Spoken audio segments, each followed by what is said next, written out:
The history of the stolen generations needs to be told. It hasn't been taught in any schools over the years, certainly not in the years that I went to school. And it is a very important part of Australian history and needs to be told because a lot of people still don't believe that it actually happened.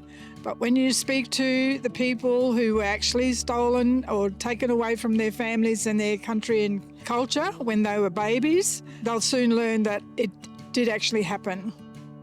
I think having the survivors tell their story, so survivor-led stories, is the best way to shape the curriculum because educators don't always know everything. So it's a great way to have people tell their stories and shape the curriculum through that.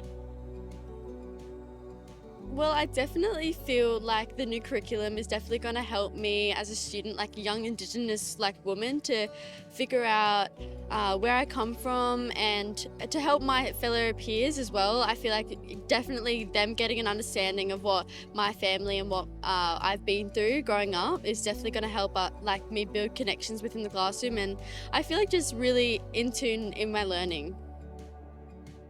We do a lot of First Nations perspectives in the classroom. It's a lot of our own research, a lot of things that we've gathered from our experiences, but just from where this resource kit has come from with the people that have actually had these lived experiences, to be able to tell their story, and then we can use that as part of these kits in the classroom to give them that perspective. I think it's a massive help to the teachers, educators, everyone.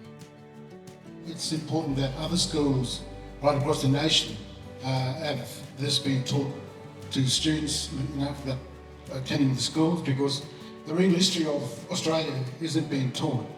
Captain Cook never discovered this country. Our people were here for 60,000 years. That's the real truth about this country. I think that healing in education is absolutely possible and it's absolutely necessary as well. So having a resource kit that helps us bridge that gap and start that process and really making sure that it's aligned is super beneficial for us as educators. Hearing the elders speak not only made me feel more connected with my community and develop a greater understanding of them, but I think it will also help many other people, both Indigenous and non-Indigenous, develop a stronger understanding of the pains and suffering that our elders, past and present, are going through and have gone through.